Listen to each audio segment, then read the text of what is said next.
Welcome back to the Beyond Broadcast podcast, the show which takes a behind-the-scenes look at industry professionals and their lives working in the broadcasting and entertainment industry. Today, I'm speaking with English-born director, screenwriter, and most importantly, VFX artist Paul Campion. Paul has quite the story beginning his career in illustration. He barreled headfirst into a master's degree in computer animation at Bournemouth University, and Paul then made the large jump across the pond and moved over to New Zealand. And in the process, worked on probably one of the most recognisable film fantasy franchises of all time, Lord of the Rings. Since then, he's worked on a number of projects in film, and actually in video games as well, such as Sin City, Killzone Liberation, The Chronicles of Narnia and Hugo, just to name a few, and as well, and obviously the VFX artist department and the art department. While he still continues to work in the field, he's also branched out into directing and producing his own work in the horror genre, including a number of short films and his feature-length debut, The Devil's Rock. Welcome to the show, Paul. Thank you. That's quite an introduction. Oh, mate, I feel like every introduction I give is always impressive as the last, but yours is something else, mate, because I can't fit the unsurmountable amount of work that you've worked on and the level of work and the level of productions that you've been involved with. Does it sometimes kind of come across as probably the weirdest sort of scenario for you looking back at your CV and seeing the names that you're attached to? Yes and no. Part of me feels like I should have done more and I want to do more. And where does that feeling come from? Because, like, if I look back at your, like, for example, I looked at your website the other day just to kind of get a bit more of a number on the projects that you've worked on. Some of these things are, like, probably the biggest blockbusters that have come out in the last number of years, but you still feel there's, like, another roof that you need to climb or another wall that you need to break through. Yeah, I think it goes right back to my childhood. So I knew that I wanted to work in the film industry doing, back then, special effects, probably when I was about 5 or 6 years old. So I grew up on Ray Harryhausen movies, Doctor Who. One of my earliest memories at the cinema was going to see a Planet of the Apes movie, one of the original ones. And also King Kong was on repeat when I used to go to my grandparents' house for the weekend. And I just remember just wanting to make monsters and spaceships and somehow be involved in that world. And I was reading, there used to be a magazine called Cinefex, which was like the Bible of visual effects for years. I was reading that when I was like 14 years old or something, 13, 14 years old. So I had a very clear vision of what I wanted to do. And I just didn't really know how to achieve it. But yeah, I wanted to be a matte painter. I wanted to do special effects makeup, routine. I wanted to be building models. I wanted to kind of do concept art. I wanted to do all of it, basically. I remember seeing reference into another interview that you did that you talked about one other significant film in your childhood, which was Jason and the Argonauts, and you said that stop motion was one of these things that always just blew your mind. Do you still feel like that sense of wonder every time you work on a project, that you kind of get the impression like this is just now getting to the next level? And for other young filmmakers or other young people that are getting into the industry, do you feel like that still exists, that sense of wonder that you just can't explain how something is done? Yeah, definitely. I mean, I've just finished working on the How to Train Your Dragon live action remake. And, you know, even someone who's been in the industry 20 plus years, I was just absolutely blown away by the quality of the work and just how good everything looks. And just the sheer amount of work that's gone into it is absolutely incredible. So, yeah, kind of like every now and then you just think, wow, this is just fantastic. You know, the child in you comes out and, you know, you remember why you wanted to work in this field in the first place. And child and geek as well. I mean, I'm a complete genre film geek. So, yeah. The interesting thing about you is you've said there was this passion always from a very early age. You said 5 years old, and I think you even mentioned that it was a double bill of Planet of the Apes that you ended up seeing back to back in a film in a theatre back in the day. And so you moved through this like kind of younger years of being interested in art, looking at the idea of being into texture, doing matte, and then you kind of had this weird, interesting point where you started off in technical illustration. Was that kind of like an area where you're like trying to please the parents by doing the business side of things, and then we're eventually going to move into the full creative? Or was technical illustration kind of like the beginning stepping stones of you moving into film and kind of getting a better understanding of like how things would come together?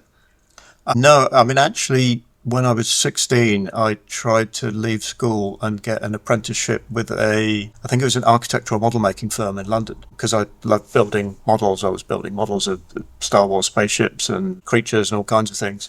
So I did try at age 16, to enter the industry that way as a model maker. Didn't get that. Found out that I really liked the design process. I did design and technology at A-level at school, and really liked making things and designing things. And a lot of that was kind of learning technical illustration. And then I can't actually remember how I ended up in that route. I think the main thing was, back then, the film industry was a closed shop.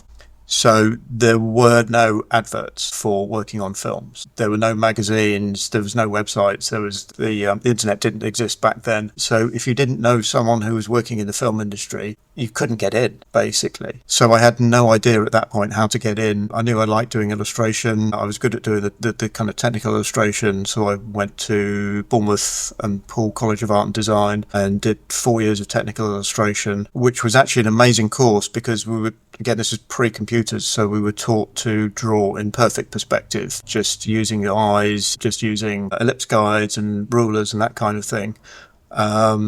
And then most people were being trained to do, back then in the UK, we had car manuals called Haynes car manuals, which had exploded illustrations of all the car parts. So we were kind of being trained to do that kind of work. And also there's down here in Dorset, there's a big military base where they have a lot of tanks there, and a lot of people go and work there and do these technical illustrations for tanks. And I kind of realized that I didn't want to do that. I wanted to do monsters and fantasy stuff, and I kind of started angling towards book covers, much to the annoyance of one of my lecturers, who was really, I think he was actually quite angry when I did an illustration of a chrome robot, like Hajime Sorayama, the Japanese illustrator, holding a baby, and the baby had a little green mohawk, and he just didn't know what to make of it. And I did an illustration of I had a mountain bike then that I painted with zebra stripes, but I started using fluorescent splatter all over it, and kind of just going a long way away from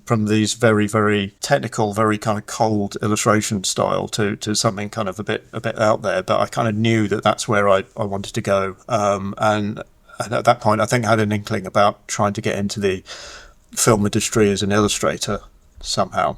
And do you think having that kind of traditional sort of foundation really did help lead the way for where you were going to get eventually? Like, I'm guessing you would have been a little bit of the rebel in the course, but did that kind of help you kind of lead to where, as you said, it was kind of destined that you were going to end up in film anyway, but do you think that technical foundation that you started off with really kind of set the scene?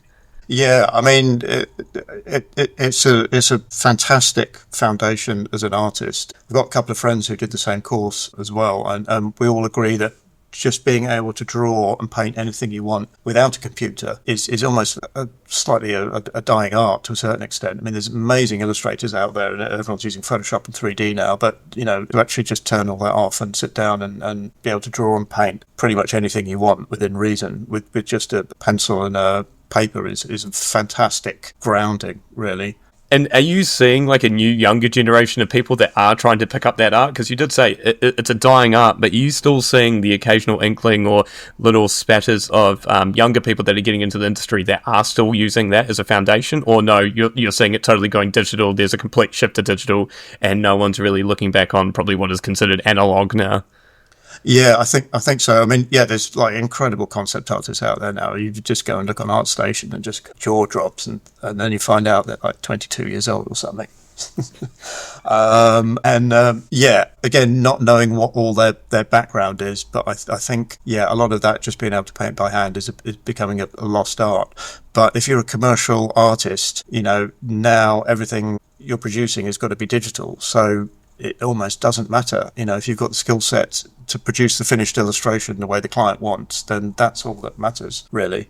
And for you, Paul, because you were mentioning before that the film industry at that time was very closed door. It was who you know, not what you know. There was no websites. There was no LinkedIn job search that you could go and get yourself a wee part-time job or maybe find a wee internship. So for you, what was that entry point getting in? Because at that time, as you said, did you know anyone in the industry, or was this something that you went door knocking? Because I remember in another interview you mentioned that you inquired at Industrial Light and Magic. So, like, how did it come about that you got that first kind of in point? And was it like making coffees? Like, what was the kind of first foot in the door?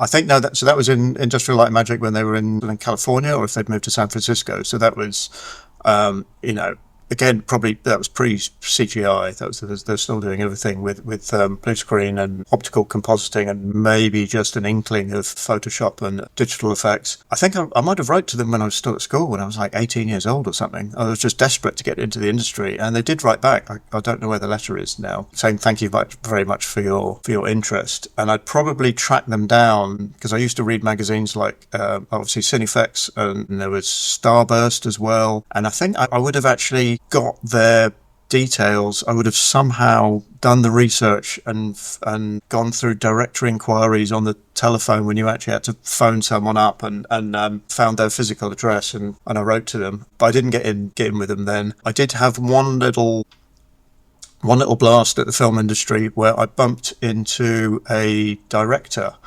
who was actually at the art college, and him and another director, they were also doing kind of visual effects and special effects stuff. So they were actually making films at the art college. And I found out about this and immediately got in with them and started doing some matte paintings for them. And this was matte paintings on glass as well, the only time I've ever painted on glass. And they did quite the finished film, it was kind of like some astronauts or something traveling to an alien planet. And it looked great. And both of them have gone on to have really good careers now. But I bumped into one of them, and he was directing an Nintendo commercial. I bumped into him in Forbidden Planet shop in London, and he needed a design for a robot suit. It was some Nintendo commercial, and it was one of the earliest Nintendo commercials that had been done using like early visual effects. And I said, I'll design it for you. And I ended up designing this robot suit, which was then made over at Pinewood Studios. And then I went over to Pinewood Studios and started doing a little bit of design work. And I think Keane, who did Hellraiser, it was his studio, and suddenly I was in Pinewood Studios. And that was my first introduction to actually being around the film industry. And it was when they were making Batman as well, the original Batman. And I remember walking around the corner, and there was the Batmobile. I was thinking, that's wild. If maybe I should I take a photo and sell it to the newspapers? Obviously I didn't, but the thought goes through your mind that suddenly you've got access to this thing that everyone wants to know what it looks like. And I did a little bit of design work for them, and I can't remember why it didn't work out. I think I just left college, and I was living with my parents, and it was the other side of London, and I was kind of driving backwards and forwards. And so that was my first little introduction anyway to the film industry. That's a hell of an introduction, mate, because to be fair, that's probably one of the top of the line studios to be like surrounded yourself. And at some points were you kind of pinching yourself being like, am I really here? Like, how did I do this? Was there a bit of a moment like that? Or you kind of were like, I deserve to be here. I know I'm meant to be here. Yeah, definitely. Because I'm sure it was Bob Keane's studio, and over in a corner there'd be the Pinhead sculpt or something, or the Chatterer, or the Cenobites. So it's fantastic, but I don't think I didn't pursue it hard enough. I was certainly where I wanted to be, and for some reason it didn't work out, and then I ended up going back to illustration again. It may be because I didn't have enough of a broad skill set, so I was just doing illustration, whereas there's also people there who could illustrate, and they could sculpt, and they could make molds, and they could paint, and they could do the whole package, which is kind of what you needed to be, whereas I was just an illustrator. And also I was quite young, and my style wasn't very refined as well. I did design, I think it was a Jean-Claude Van Damme movie. There was something about, I can't remember which one it is. There's a baby in some kind of like cryogenic tube or something that he has to carry around with him. I'm sure it was Jean-Claude Van Damme, and I did design that as well. That was, and you got to see that reflected in film as well. So you got to see the same creation that you met. Oh man, does that still? Yeah. Is that feeling? Well, I can't imagine how it must have been when you first got to see that film and see your work in there. Do you still get that same feeling even now when you're working on a project and seeing your work displayed? Because it must be a completely different feeling, because it's an image in its own right compared to a moving, breathing item. That must be insane.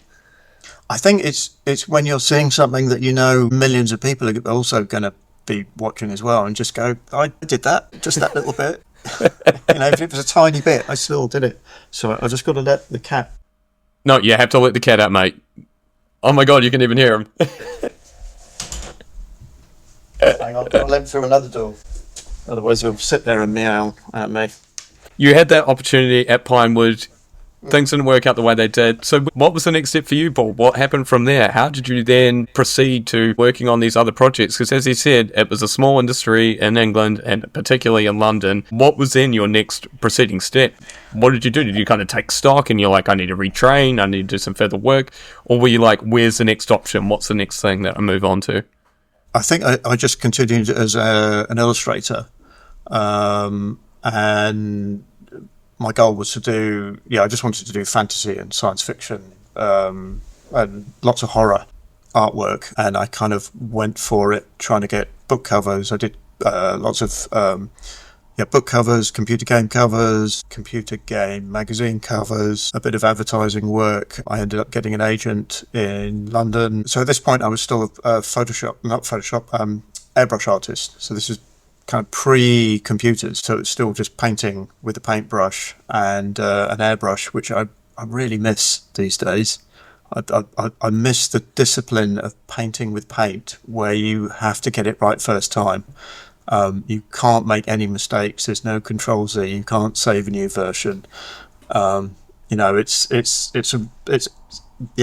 craft I think that's missing, and you probably have to go into fine art now to do that. And then Photoshop came along, and I remember buying, it wasn't a Mac, they were called Mac clones back then. There were some other companies that were making that. Obviously they had the processor or the software, and it was a bit cheaper than a Mac, and I bought one of those. And I remember trying to make that transition from airbrush artwork to painting in Photoshop, and wanting to pick the computer up and throw it through the window, because it was so frustrating. It's like, I can just paint this with a paintbrush or with an airbrush and I can do it, but I can't paint it in Photoshop the way I want. It's too hard and too complicated. But I persevered with that, and I started using that commercially, and then there was a turning point. So a friend of mine, so he was another illustrator, Martin McRae. He was represented at the same illustration agency, Folio, in London, and he was really, really good. His work was just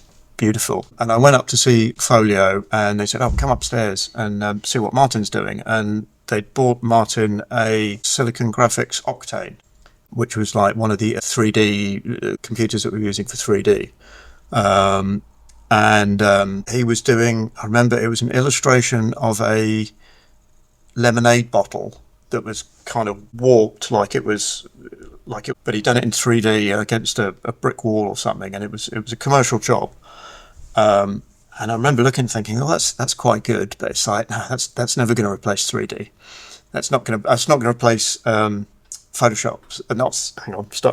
It's not going to replace traditional painting and airbrush art, because you've got to have this back then it's like £30,000 computer, and it's expensive and complicated and difficult, and no one knew how to use it, and it's like, no, it's not going to replace normal hand painted stuff. And then I started learning 3D, and then I think I'd gone too far down the fantasy horror kind of route, so I'd worked myself into a niche. So what I wasn't getting was the high-paid advertising work, which is the bread and butter work. I was so focused on all the fantasy stuff. So in terms of earning an income, I wasn't earning a huge amount of money. And then, Photoshop had come along and 3D had come along, and I'd seen what Martin was doing. And then, obviously, Jurassic Park, I think, had probably come out at that point. When was that, 1996?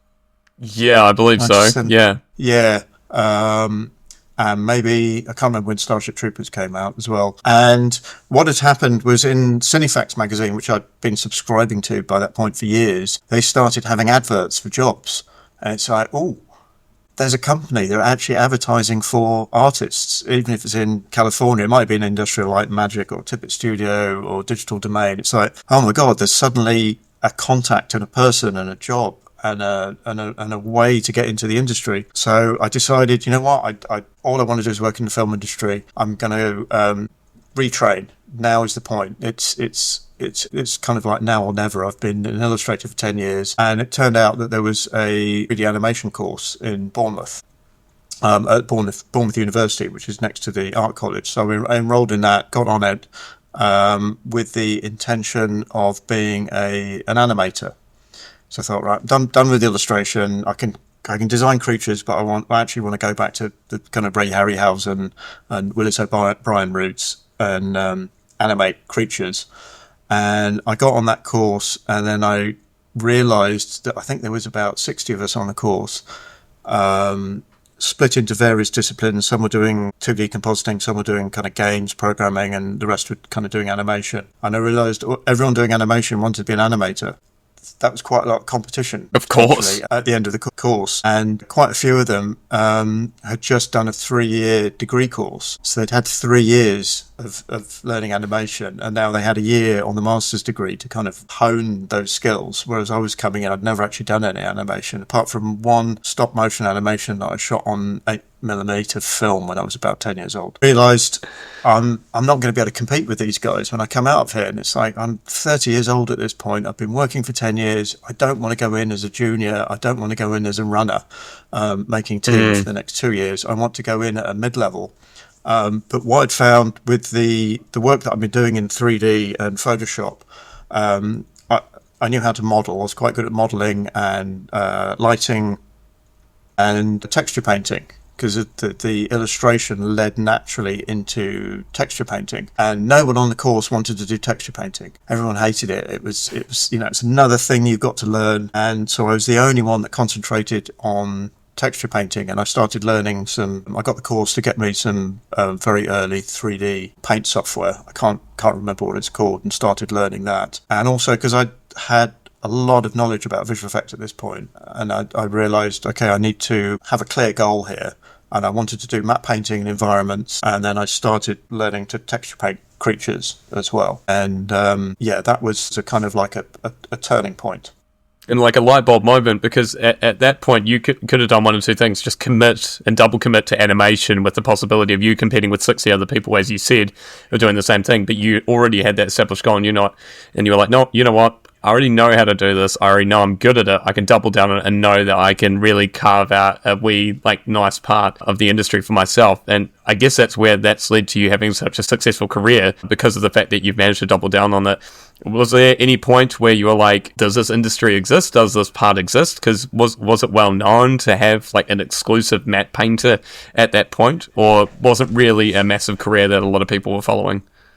Yeah, I mean, like I said, I'd been living and breathing visual effects for years, so I knew all about matte painting. I knew at that point texture painting, modeling, particularly the matte painting digital environments. I can't remember if The Fifth Element had come out at that point as well, and that was a big turning point in visual effects with the digital environments. So I understood how it was all put together, and even using the traditional matte painting techniques where you're painting something in the background, the foreground's going to be 3D. So for my master's degree, I did a shot of a single shot of a panning shot across a city that was based on Dan Dare comics. Nice. So you had that kind of really nice stylized feel to it. You had the Dan Dare comics, so you didn't have to design it. You just had to take those designs and basically art direct it and turn them into 3D. And I got a little team together for that project, and we just did this 10-second shot. And the interesting thing is, a lot of the other people, they were going down the filmmaking Pixar route, and they were trying to make short films. And you think the industry doesn't want, it does want directors, but the industry needs people who specialise. They want a model maker, they want a texture painter, they want a compositor, they want an animator. They don't want someone who's written and directed a short film made by other students, unless it's phenomenal.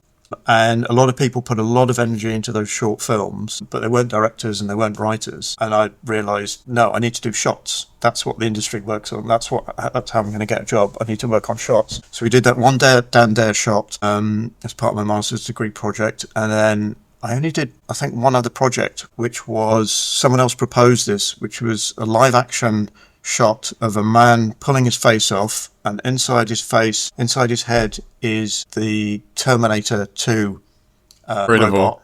Yeah. Which then opens up to reveal the Pink Panther.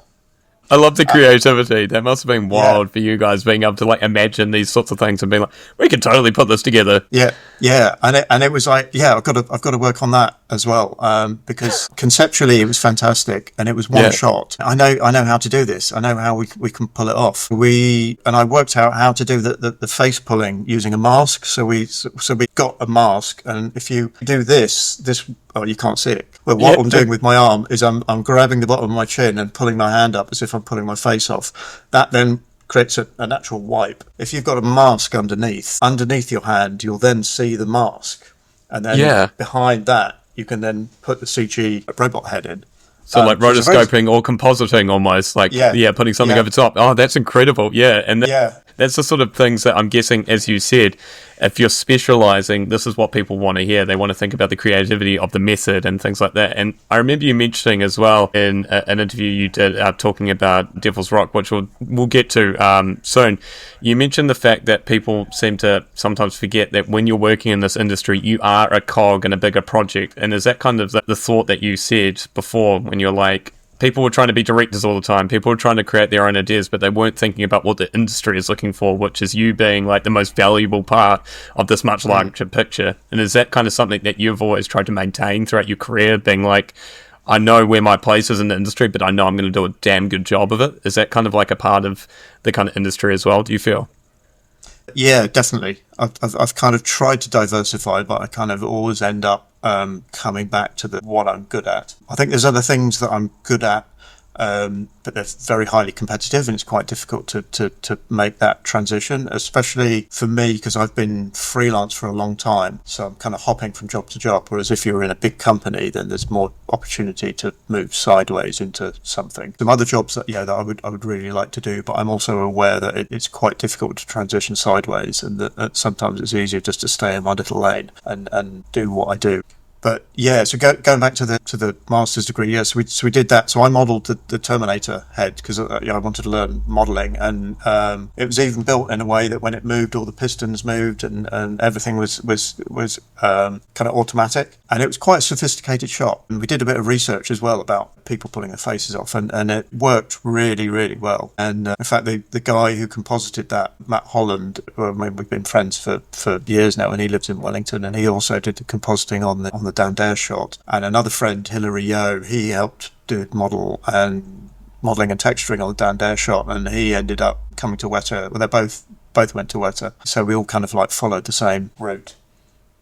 And I think that's probably a good transition, since we're touching on Weta, because you've done this master's degree at Bournemouth, and now you're probably thinking, where to next? At what point in the road did New Zealand become the option? Because I think, as we talked off mic, how did it come about that you're in this emerging film industry in the UK, which I know during the 90s, early 2000s, it was still quite small, but it was starting to pick up some steam in relation to the Hollywood-style film productions. But at what point did you think, I'll go to New Zealand? How did that even come about, and what made you even think, we'll go to Wellington? Well, yeah, so there's a whole series of events that led to that. Firstly, I've been reading Cinefex magazine, and I think they started...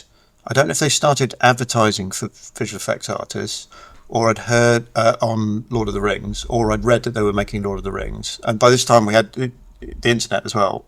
5 years before, we didn't have the internet. Suddenly had the internet, and you could follow what was happening. And so oh my gosh, they're making Lord of the Rings in New Zealand. My favourite books, I've read them twice.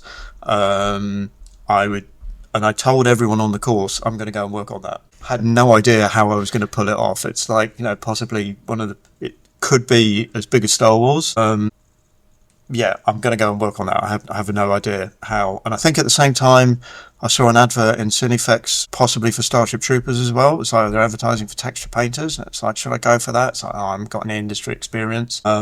Then at the same time, on the master's degree course, we had industry guests come down and talk to us, and we had people from ILM and Framestore and all these big companies.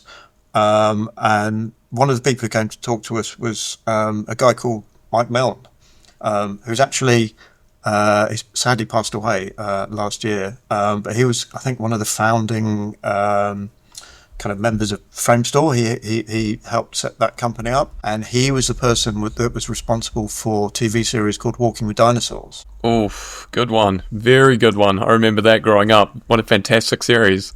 Yeah, and so he came down and talked to us and was talking about Walking with Dinosaurs and how...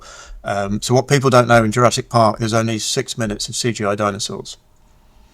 You think you're watching a 2.5 hour movie about dinosaurs. There's only 6 minutes of CGI dinosaurs in the whole film. That's insane. I never thought of that. There's a lot of practical dinosaurs, but if in terms of the whole film, there's probably only like 15 minutes of dinosaurs in the whole thing. And that's the genius of Steven Spielberg, because you think you're watching people reacting to dinosaurs, and you are watching people reacting to dinosaurs, but you're not seeing the dinosaurs, you're seeing their reaction. So there's only about 6 minutes of CGI dinosaurs in Jurassic Park, and then Mike Milne came along with Framestore and Walking with Dinosaurs, and they were doing 45-minute episodes with all dinosaurs. Which is insanity when you think about the workload, the sheer amount of production value that went into that. And it's the cost. So, I don't know, Jurassic Park, let's just say they spent 50 million on the dinosaurs. Just pluck that figure out, top of my head. Walking with Dinosaurs, it would have been about 5 million. 45 minutes. That's insane. Absolutely insane. So they were, at that point, what they were doing was absolutely groundbreaking. And everybody, they were the hottest company in the industry at the moment. And I was like, oh my God, how the Framestore managed to pull this off. I wanted to make dinosaurs since I was a child as well. It goes back to the Ray Harryhausen and Willis O'Brien. In fact, my mum used to take me to the Natural History Museum in London. And she took me to a lecture on dinosaurs, and I think she said I was like 4 years old. And they weren't going to let me in. I said, no, he's too young. He's just going to be disruptive. And she said, no, he'll be fine. He'll be quiet. and I do remember sitting there and watching. It would have been an early Willis O'Brien dinosaur stop motion animation, and just being enamored with it. So, I loved dinosaurs as a kid. And so I got Mike Milne's business card and kept in contact with him. And I thought, maybe that's my way into the industry. At this point, I thought, Lord of the Rings is kind of pie in the sky dream, but Framestore, maybe that's achievable. And then as soon as we finished the course, I realised that I needed to get a job straight away, because what I didn't want to be was a graduate with no experience. So I took the first job I could get. And again, this is due to my age. I was in my early, I think I was 30 at this point. So I took the first job I could get, which was working for Lego Media, working on a Lego game, driving game. I can't remember which one it was, as a modeler. And I was modelling Lego pieces, which are square or round. It's like not quite the career path you're hoping for, but suddenly I was working professionally. I was learning. It was a very, very small team, but it was really fun. It wasn't quite what I wanted to do, but so as soon as I got that job, I knew now I'm not an ex-graduate with no experience. Now I'm a working professional with a proper job on my CV. So I immediately then applied to Framestore with Mike Milne, who then hired me, and I was the first person. I was coming in at the end of Walking with Dinosaurs, so they had a real tight team. And I came in at the end of that, and I started working on, they did a one-off called The Ballad of Big Al. So this was when it was still the normal dinosaurs before they went to the next, what's the right word for it? The next era, when you've got mammoths and all that kind of thing. Yeah. So this was still kind of like Tyrannosaurus Rexes and Diplodocus and all those kind of dinosaurs. Incredible. So they brought me on as a modeler and texture painter. So I learned how they were building the models, which was really interesting, using sculptures which they scanned, and displacement maps. Kind of half modeled one dinosaur, and I did a side view, because back then they didn't have any 3D paint software the way we have now, or they got their own proprietary system, which is very simple. When you got your model, you did a very high res render of it, and then you designed your skin textures in Photoshop just as a flat side view, and then that was projected on. Interesting. It's kind of, it's the same way that you do it in the 3D software, but you do one side projection, and then you do another projection for the top where it's all smeared, and you kind of very, very basic, but it worked really Yeah, it was well. like the starting point of being able to do 3D modeling and paint textures in a way that, like, previously you wouldn't have been able to do. That's incredible. Yeah, and they'd already done the whole of the first season of Walking with Dinosaurs like that. So, the technique worked. It was simple, but very, very effective. And it didn't use any expensive proprietary software. It had all been built in-house. So I learned from Mike Milne. I remember I was trying to paint some textures, and I was actually painting it by hand. And he was like, no, you've got to get photos. We're doing photoreal. You can't paint something photoreal by hand because the human brain we're not very good at doing random textures and things. So just go out and take photos, use photos, and taught me to use photos of elephant skin, which is really doubles up really well for dinosaurs. And in fact, that's actually what I used to paint the Balrog as well. And then there was another guy, Darren Hawley. He was their kind of lead texture painter, so I learned a bit from him. But then while I was working on that, so I'd only been there about 2 weeks or 3 weeks, and then I saw they were advertising for a texture painter job at Weta on Lord of the Rings, and I thought, yeah, I've got to go for it. And I was also really sneaky because I knew at that point I'd only just started working at Framestore, but I was now at Framestore on Walking with Dinosaurs, which is like the hottest show in the world at that point. That was on my scary? Was it scary thinking, like, I have this big opportunity on the horizon, so many things could happen, I've got this also incredible thing coming up? Like, what was going through your mind at that point? Because that must have been a really tough decision to be like, I've got a good gig where I am. Am I really going to take this risk and move to New Zealand? Like, what was going through your head at that time? Yeah, exactly that. I've wanted to make dinosaurs since I was a kid. I'm there. I'm kind of like hit the big time here. Well, not the big time, but hit the little gold mine, essentially. And could be a fantastic place to stay and learn and progress. But it's Lord of the Rings. Yeah. It's Lord of the Rings. So I applied, and I had an interview a week later on the phone. And then a week after that, they offered me the job. And it's... Do you remember where you were? Do you remember where you were at that point? I was at work, when the email came through.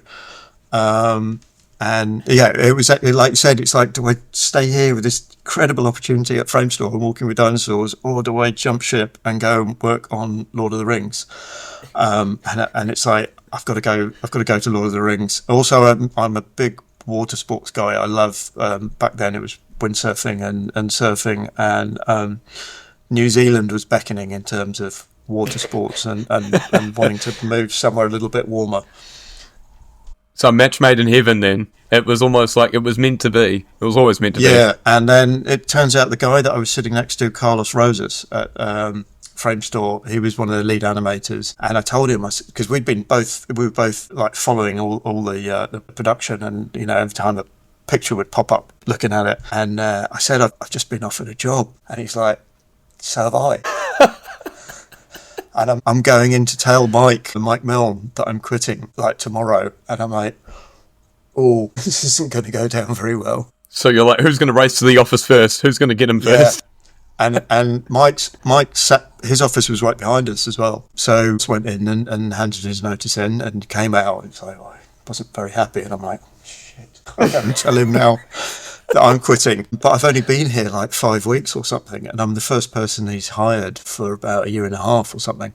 Yeah. And it's a really privileged position, and I was very, very grateful to get it. And I went in, and he obviously he wasn't too happy. And a few other people there were like, why are you quitting? Like, you just landed this job. And I'm like, actually, I'm 30 years old. I'm not coming in as a junior. I was kind of aimed to come in as an intermediate, and I've got this opportunity. I've got to take it. So yeah, I think I worked for like another 4 or 5 months, painted half a dinosaur, and then left to go to Weta.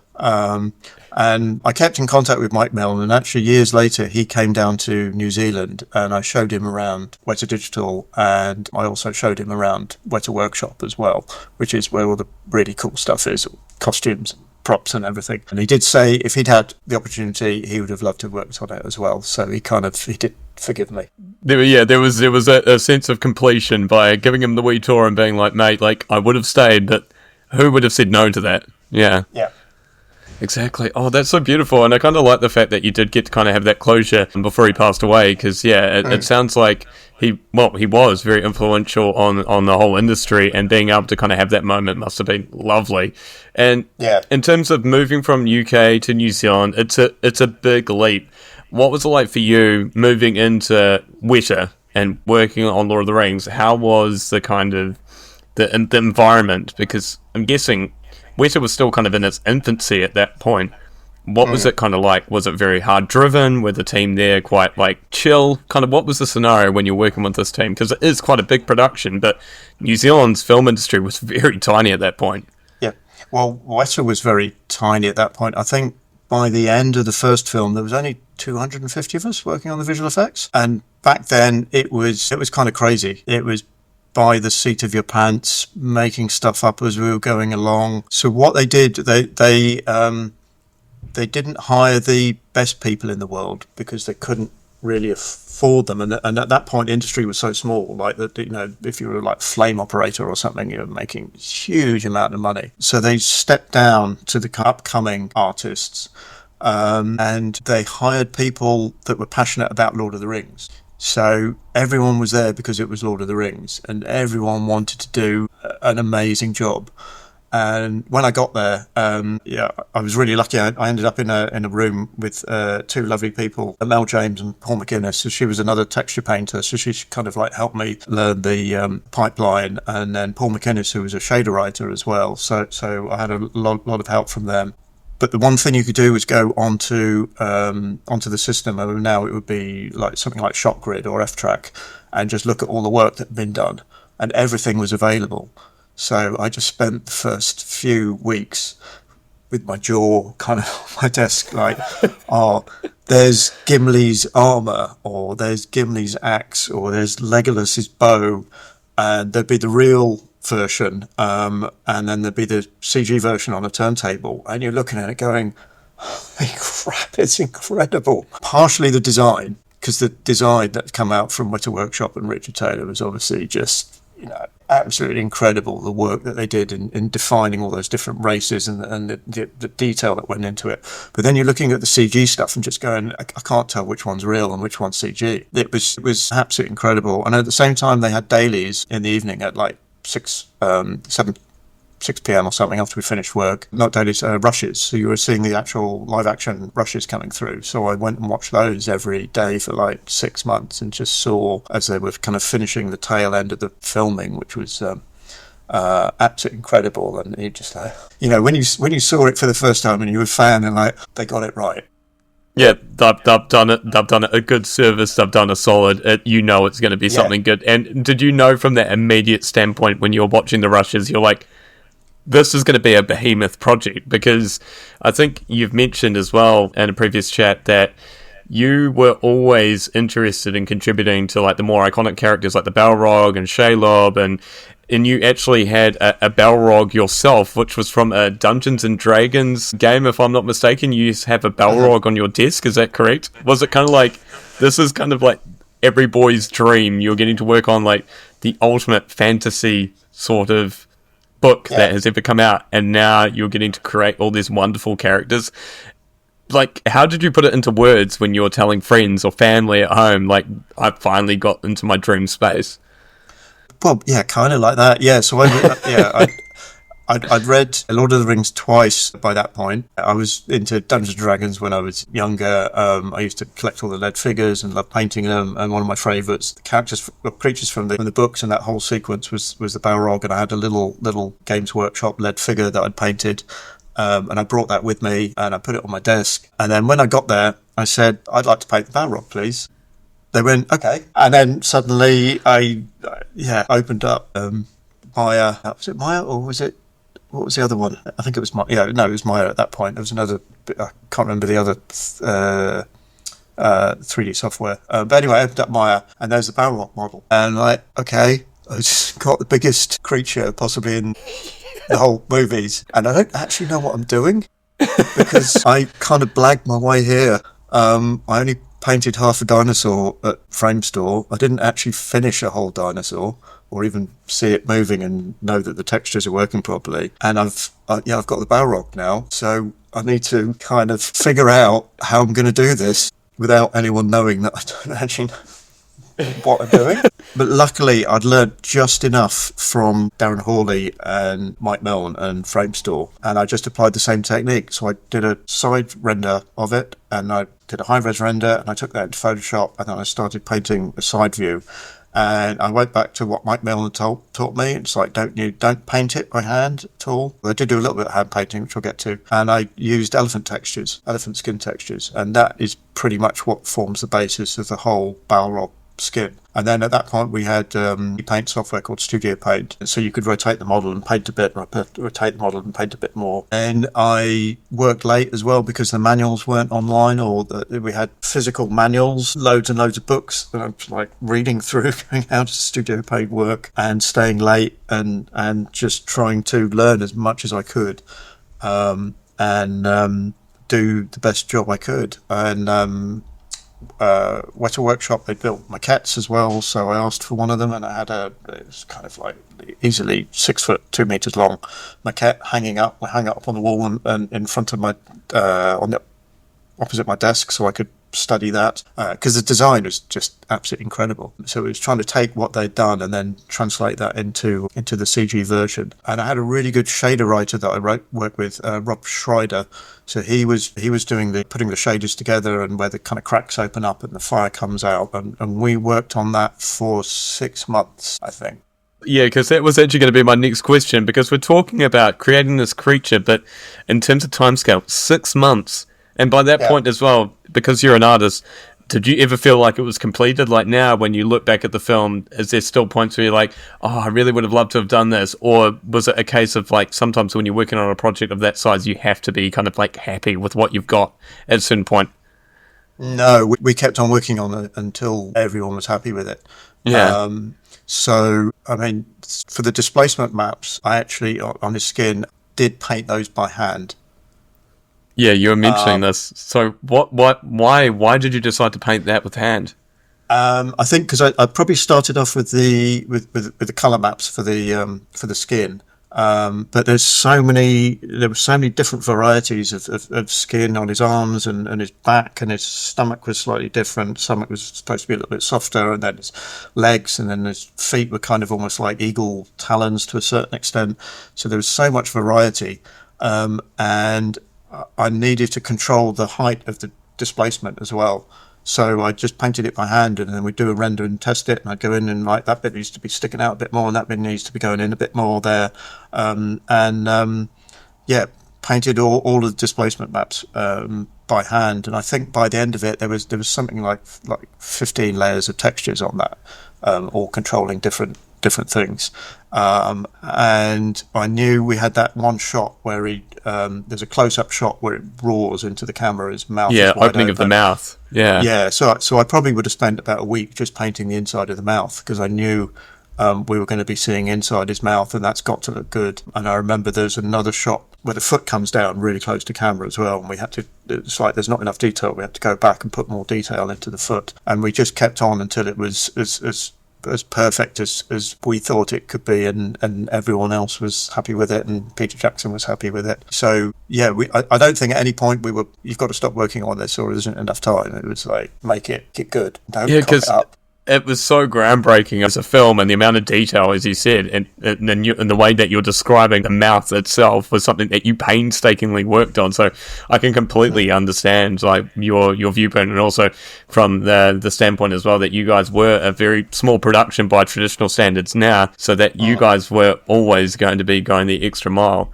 And I'll pivot forward a little bit further on, because after Lord of the Rings, you worked on a pretty diverse range of films, like Sin City, X-Men: The Last Stand. And how did you adapt your artistic styles to these other films? Because you've told me your main focus was always fantasy and horror. How did you adapt to maybe other visual worlds and areas that maybe needed a different kind of flair?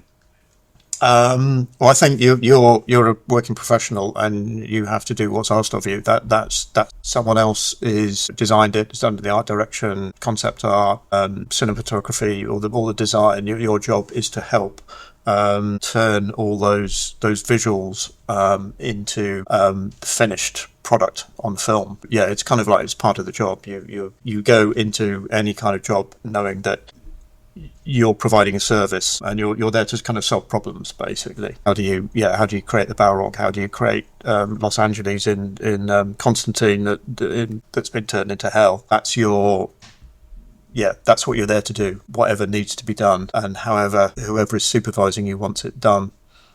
You just... Because in that respect as well, like I said, main love has always been fantasy and horror, but then we're talking about other films that you've worked on, which you've been working on projects which it needs a sense of grounding because the places are real, the locations that take place in a certain time. I believe you worked on Legend as well, where you had to recreate Soho and the vibe of Soho back in that time. In terms of like working on projects like that, do you think there's some unique challenges or things that like you find are a little bit more difficult when you're working in a sort of time period or a location that is real, that differs from fantasy? Yeah, they've both got their challenges. I love doing research. So to work on, I really enjoy working on the historical projects. I'm very detail oriented. So anything to do with taking a modern city, like I said, like Legend, where they shot that. I think they shot it in the East End, and then we had to make it look like Soho. Yeah. Yeah, and kind of like working out, okay, do I need to remove that window frame? Is that window frame period correct, or what do I need to replace it with? And I just find that whole side of things fascinating. And conversely, if you're doing a big science fiction show, then you've still got to ground it in reality somehow. But in the end, that's the thing, you're there to make it look good. Yeah, in the same respect, as you said, you have to ground it in its own reality. So understanding what are the rules of this fantasy world, does this make sense in this sort of like time and period and setting? So yeah, I love that. And we'll pivot a bit further forward as well and talk about your work then going into directing short films and features. So not only do you do this work behind the scenes, but you've also been right behind the camera, being the leading project manager on some pretty awesome projects. So how did that come about? Because for many people that work behind the scenes and visual effects and other things like that, they never get behind or get into the directing chair. So what kind of inspired you to get into the directing chair? I think probably because I was working on projects that had been designed by other people, and there was probably a drive to be creative in myself. And I'd been an illustrator, and I had the opportunity to have a little bit more input into some things. I mean, some things like book covers that you might get a very tight brief, but other times they just give you the book, come up with an idea for the cover. So I'd had the opportunity to have a certain amount of creative freedom, and I think I just wanted to try that. And it was back when there was the 48-hour film festival just started in New Zealand, and I kind of got involved in that. I think I just wanted to be a little bit more involved and step away from the computer and get a bit more hands-on. Did some 48-hour films. I was kind of involved in making some of them. I directed one which was terrible. They involved two people, a couple. I can't remember. I think they'd been out on a date or something, and then the date had gone a bit pear-shaped, and they woke up handcuffed to each other. It was weird. It was like it wasn't very good. It wasn't my my best work as a director. But we did actually use the actress. She actually ended up at the end of Devil's Rock. I got involved in the 48-hour film festival, and then one of the ideas that we came up with was possessed hamsters, and we didn't use it to make an entry into the 48-hour competition, but I thought that's quite a good idea that we've got. And then I worked with the writers and kind of ran with it and came up with this short story called Night of the Hell Hamsters about possessed demonic zombie hamsters.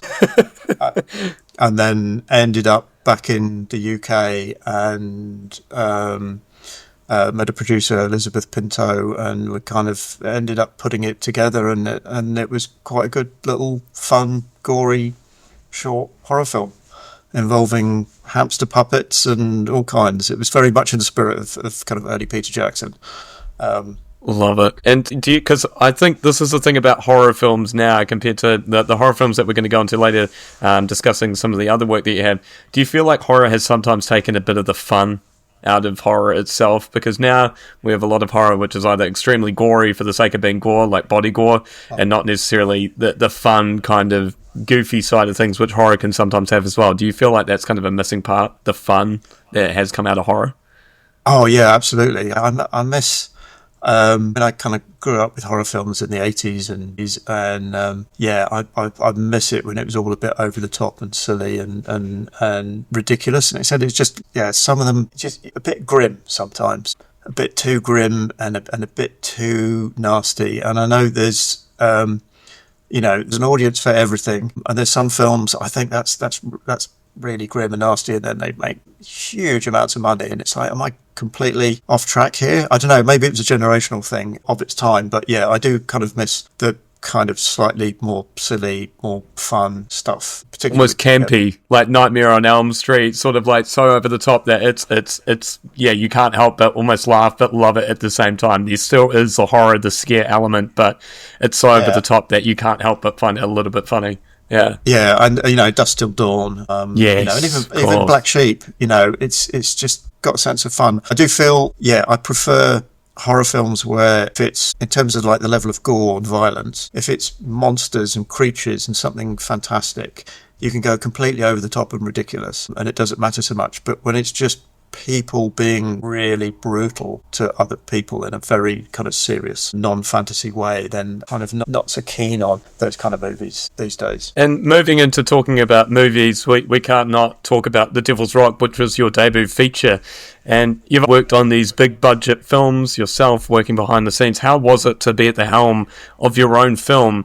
And as an experience in its own right, how was it? Because you funded this film yourself. This wasn't some like film where you had the big studio money. You had to make it work based on your budget.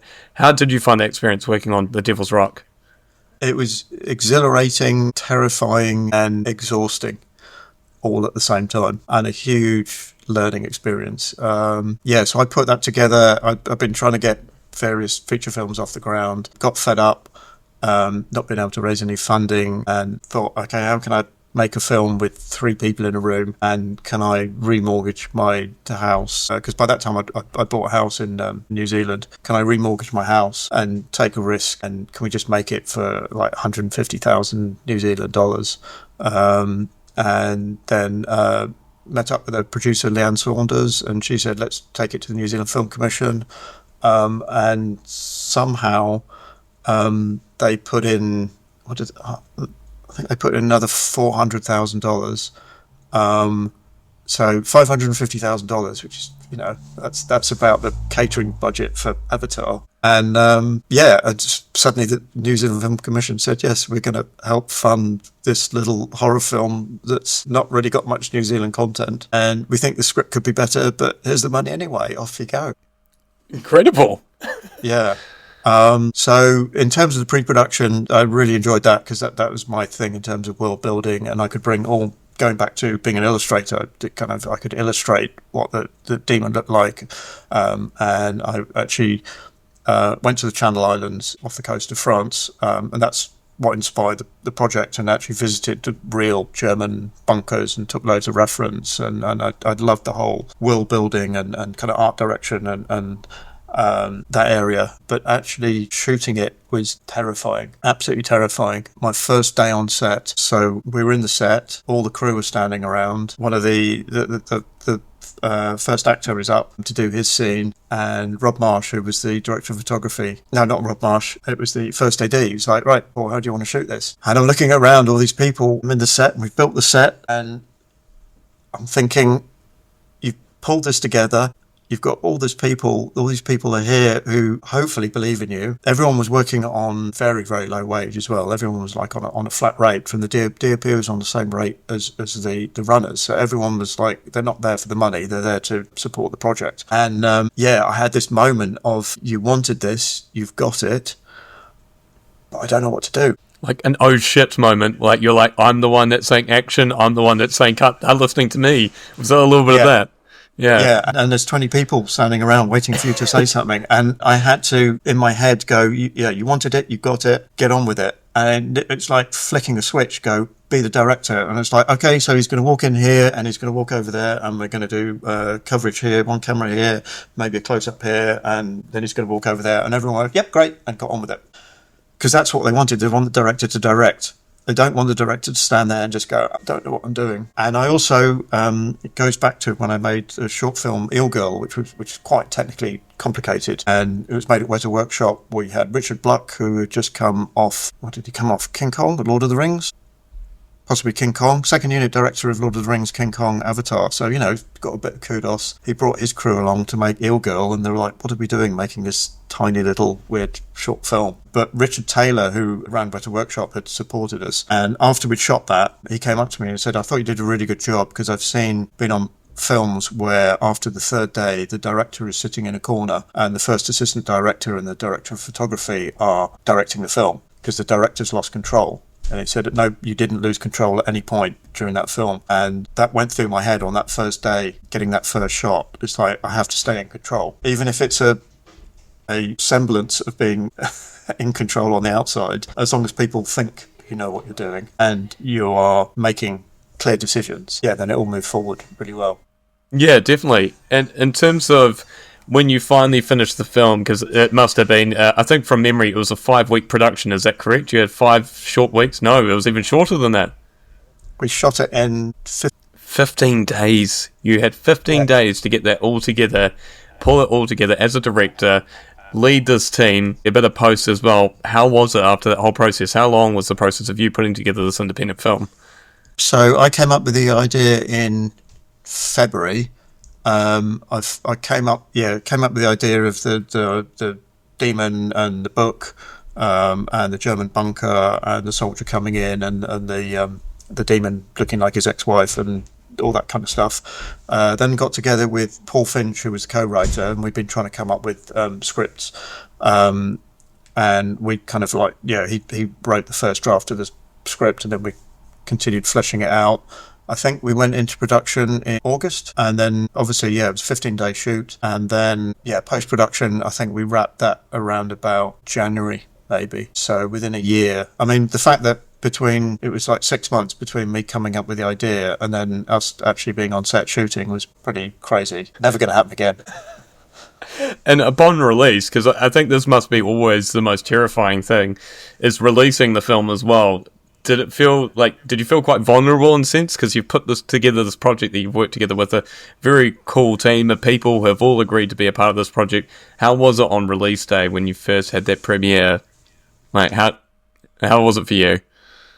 I think I was quite bullish, and I kind of got a rude awakening of how the film industry works. So looking back, the films, it worked for some people. The horror crowd really liked it because it was trying to be intelligent and talky, and it wasn't kind of like lots of cheap jump scares. We tried to do our best with mostly practical effects and gore and kind of keep it old school. The mainstream audience didn't like it because it was too talky and there wasn't enough action, and they were expecting a bigger World War II action movie. They weren't expecting this little chamber piece. In hindsight, if I could have gone back and re-edited a few things to make it more commercial, I think I was trying to make my vision, and now it's like my vision's irrelevant. It's making a film that's commercial, because it's the film business, and you have to make a film that is going to make its money back and make money all the way through the process.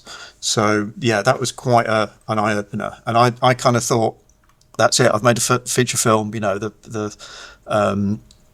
People, opportunities will come knocking, and it was not like that at all. It was pretty much, you made a film, did okay, really interested to see what you do next after you've made your second one, but we're not going to help you.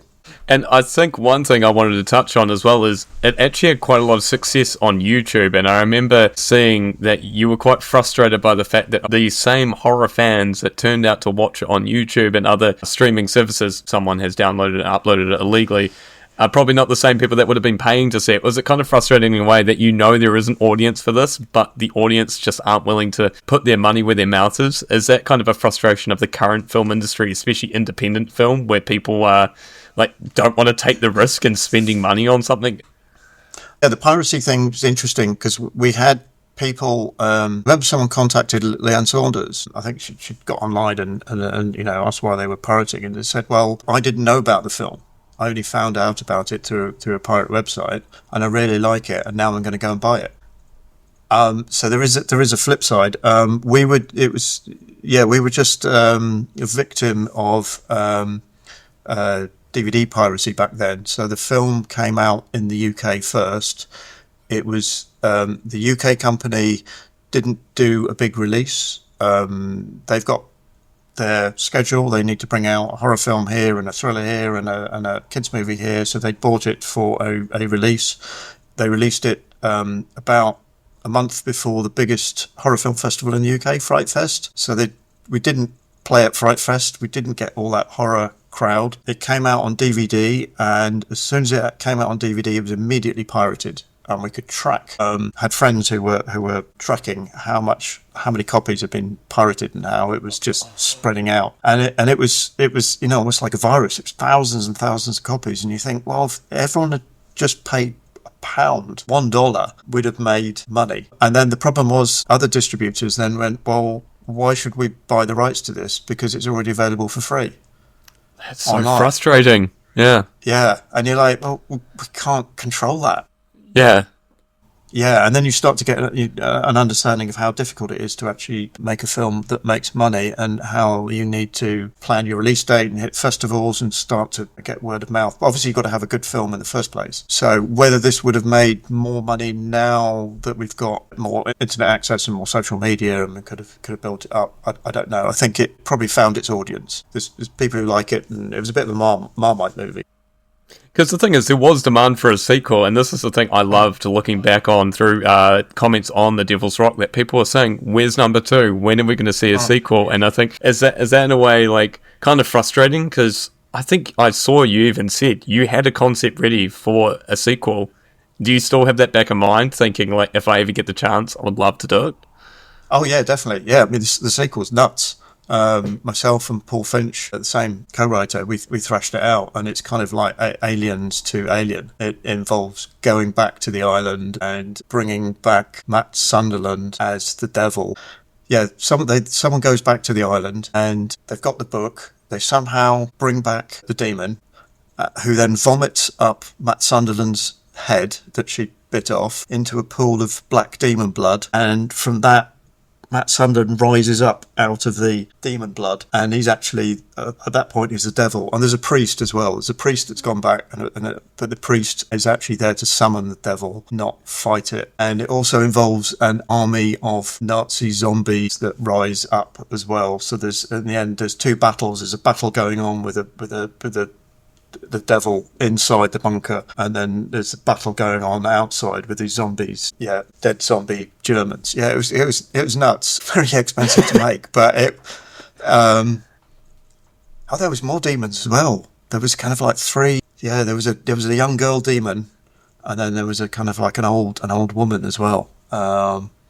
Yeah. So bigger budget, bigger film, more badass going on in there. Oh, mate, it would have been incredible. And I love the fact that you've still got this concept there that, like, for whenever the opportunity arises, it's going to come. So I'm sure anyone who is a massive fan of Devil's Rock is going to be looking forward to you putting that together when the money comes through, or I don't know, when a lovely film commission decides to put some money where the mouth is.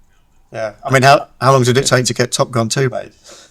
Yeah, exactly. That's what I mean. There's every opportunity, Paul. Every opportunity. And nobody cares that it was like 25, 30 years ago. Exactly. Yeah, no one minds. It's fine.